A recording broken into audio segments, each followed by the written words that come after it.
देखती है। हमारे साथ एक बार फिर ऑल कराची ताजिर इत्तेहाद के चेयरमैन अतीक मीर साहब ने टेलीफोन लाइन पर ज्वाइन किया है।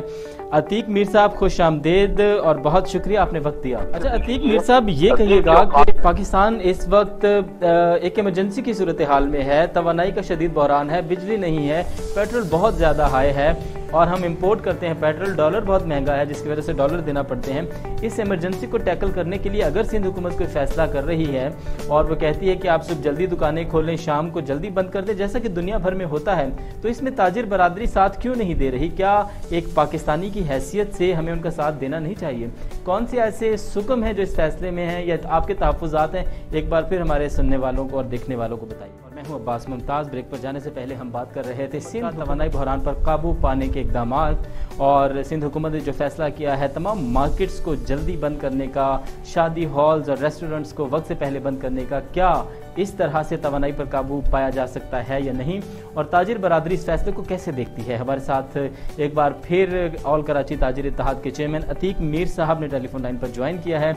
अतीक मीर साहब खुश आमदेद और बहुत शुक्रिया आपने वक्त दिया। अतीक मीर साहब, ये कहिएगा कि ये सिंध हुकूमत का जो फैसला है तवानाई बहरान पर काबू पाने का, ताजिर बरादरी इसको कैसे देखती है? और बिजली से के मुतालिक जो माजी में भी जिसका कोई फायदा नहीं हो सका और एक यूनिट में बिजली बल्कि उल्टा हुआ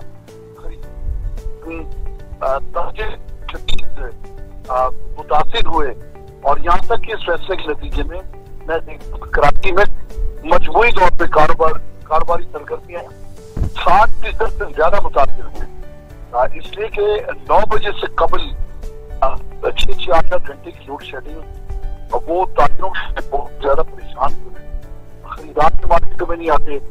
एक तो मौसम शदीद गर्म है, लोगों को जो घरों में भी बिजली दस्तयाब नहीं होती तो वो मार्केटों का भी रुख नहीं करते हैं। तो हुकूमत को चाहिए कि अपने फैसले पे नजरसानी करे, स्टेक होल्डर से बिजली बचाने या बिजली का जो लोड है इसे तकसीम करने का जो भी अमल है, इसके लिए मैं समझता हूँ कि दूसरे बहुत सारे तरीके हैं जिसमें ये तरकीब भी दी जा सकती है कि सबब जो बिजली का इस्तेमाल है वो ना करें और ये कि मार्केट है। अच्छा अतीक मीर साहब, ये कहिएगा कि पाकिस्तान इस वक्त एक इमरजेंसी की सूरत हाल में है, तवानाई का शदीद बहरान है, बिजली नहीं है, पेट्रोल बहुत ज़्यादा हाई है और हम इंपोर्ट करते हैं पेट्रोल, डॉलर बहुत महंगा है जिसकी वजह से डॉलर देना पड़ते हैं।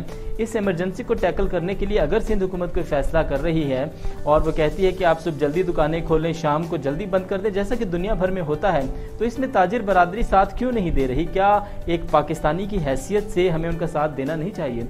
कौन से ऐसे सुकम हैं जो इस फैसले में हैं या आपके तहफ़्फ़ुज़ात हैं? एक बार फिर हमारे सुनने वालों को और देखने वालों को बताइएगा। ज्यादा शदीद है। मैं समझता हूँ कि हर मुनाफाखोर डॉलर और पेट्रोलियम की कीमतों में इजाफे को बुनियाद बनाकर महंगाई उसकी कीमतों में जो लागत है वो 5% बढ़ती होती है तो लोगों को 20-25% वसूल करे। इसकी रोकथाम पे हुकूमत की जिम्मेदारी है। ऐसे मुनाफाखोर या मसनूई महंगाई में को लगाम देना हुकूमत की अवलीन मैं समझता हूँ कि जिम्मेदारी होनी चाहिए, लेकिन ऐसा हो नहीं रहा। डॉलर है जो इस वक्त की मद्दोजर उतार चढ़ाव का शिकार है। यकीनन हमारी मैशियत इस वक्त डामाडोल जिसके असरात। राइट, बहुत शुक्रिया अतीक मीर साहब, चेयरमैन ऑल कराची ताजिर इत्तेहाद हमारे साथ मौजूद थे और आप रिजर्वेशंस का इजहार कर रहे थे सिंध हुकूमत के इस फैसले पर। और ताजिर बरादरी का कहना है कि इससे कोई लोड मैनेजमेंट नहीं हुई, बिजली का शॉर्टफॉल है और बिजली उसी तरह से जा रही है, बल्कि बहुत पहले से ज़्यादा लोड शेडिंग की जा रही है। अगर ये फैसला इतना कारगर साबित होता तो इससे बिजली की बचत होती, लोड शेडिंग में कमी होती और ये सारी सूरत हाल होती। आगे बढ़ेंगे और बात करेंगे FATF पर। FATF का एक अहम इजलास हुआ था गुज़श्ता दिनों और